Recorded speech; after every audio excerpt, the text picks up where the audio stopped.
Now let's start with the lecture 3. Dear student, as I have explained in my first and second lecture regarding the walls of Cernogratz, story written by H.H. Munro, as I told you, the important question answers, they will ask you a few questions from this chapter might be. So examination point of view, the question answer are very important, the way of asking. So now these are the important questions of the Cernogratz, like the walls of Cernogratz chapter, as I mentioned.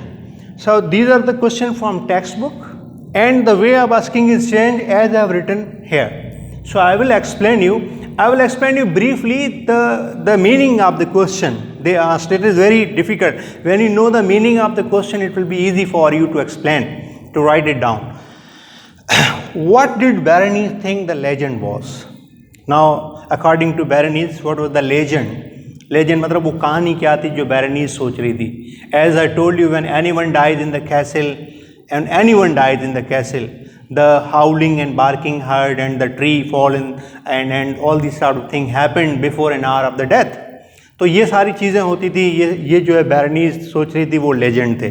जो चीज़ आपसे पूछी जाए आप उसी के answer दें, उसको थोड़ा आप एग्जैजरेट कर सकते हैं, but follow the rule only. Answer must not exceed 6 sentences.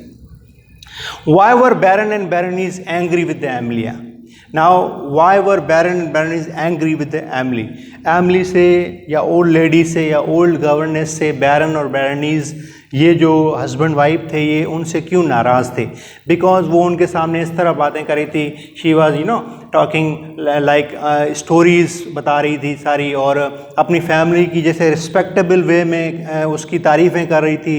And she was the maid servant in the house of baron and baroness family.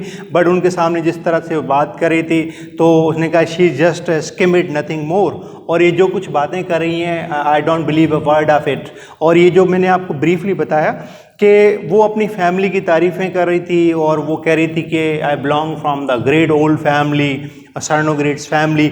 और ये बेरेनीज उसकी बात का बिल्कुल यकीन नहीं कर रहे थे. तो ये आपको जो है रिलेवेंट पॉइंट टेक्स्ट हैं, आपको क्वेश्चन को समझ के उसके रिलेवेंट ओनली लिखना है. Now what was the first sign of the presence of the walls? As I told you, जैसे इनके घर में जो लैप डॉग होता है suddenly went under the sofa, और वो जो है शिवरिंग या कांपता है, और उसके थोड़ी देर बाद what happened, suddenly outside of the castle 100 of walls together and they started हाउलिंग and barking of the dogs. जब ये जो भी वॉल्स होते थे, जब हाउलिंग की आवाज़ें निकालते थे, तो जो डॉग्स होते थे वो गुस्से में और डर में जो ना बार्किंग उसके ऊपर करते थे. तो ये सारी चीज़ें होती थी. और ये मैंने लैप डॉग का जो इंसिडेंट आपको बताया, ये इसके में इंपॉर्टेंट पॉइंट है, आप इसमें ऐड कर सकते हैं. Now why did governance insist on having her window open? Governance क्यों कह रही थी कि ये विंडो को खुला रहने दें? उसका रीज़न ये था because she wanted to listen the death music of her family. Death music सुनना चाहती थी, जो उनकी फैमिली का ट्रेडिशन है.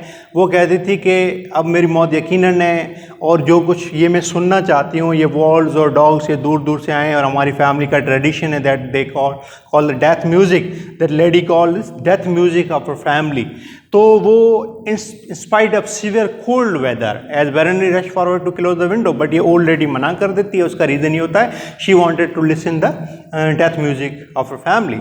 नाउ ये जो मैंने लिखे हैं ये टेक्स्ट बुक में नहीं है. ये क्वेश्चन फॉर एग्जांपल आपसे इसी तरह से भी पूछ सकते हैं, एग्जाम में आए हुए हैं. The way of asking is change, questions are same but way of asking is change. इसमें क्वेश्चन को थोड़ा चेंज करके दे देते हैं. जैसे for example, what do you know about the last सर्नोग्रेट्स?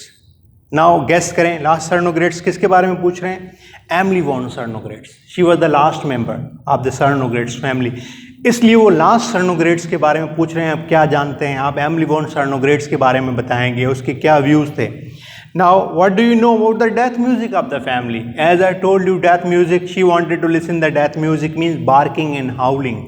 और ये जो tree fall in the park and when dog started barking and the wall started howling, ये जो सारी चीज़ें थी जो इसको वो डेथ म्यूजिक कहती थी. What was the real name of Fraulein Schmitt?